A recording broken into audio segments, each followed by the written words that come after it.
Hello बच्चों, welcome. देखो बेटा, इस तरह के अगर क्वेश्चंस आ जाए कंपटीशन में तो आप कैसे सॉल्व करोगे? ठीक है, कम टाइम में। तब देखो, आपसे ये पूछा गया है कि height of plant is under control of polygenic inheritance. ये कंडीशन दे रखा है कि ये पॉलीजीन कंट्रोल कर रहा है।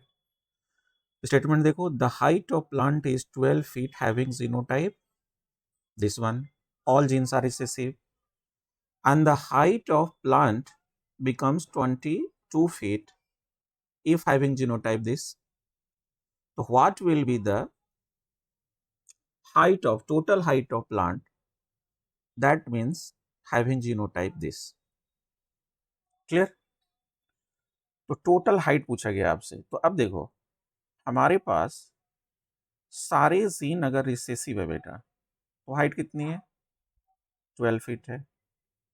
अब देखो यहाँ क्या चेंज आ गया, capital A, small B, B and capital C and small C. ये जीन है तो हमारी हाइट हो गई कितनी? 22 फीट।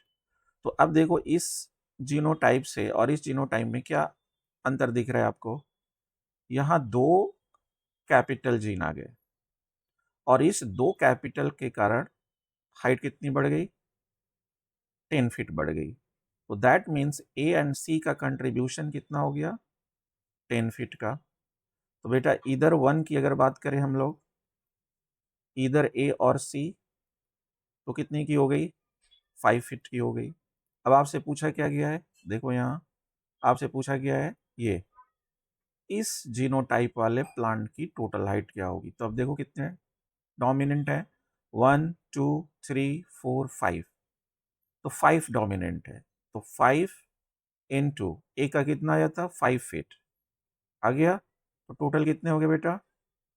टोटल हो गए आपके यहाँ 25 फीट। और इमेजिन करो कि जब हाइट बढ़ रही है तो मिनिमम हाइट से ज़्यादा होगी ना, तो हम क्या करेंगे?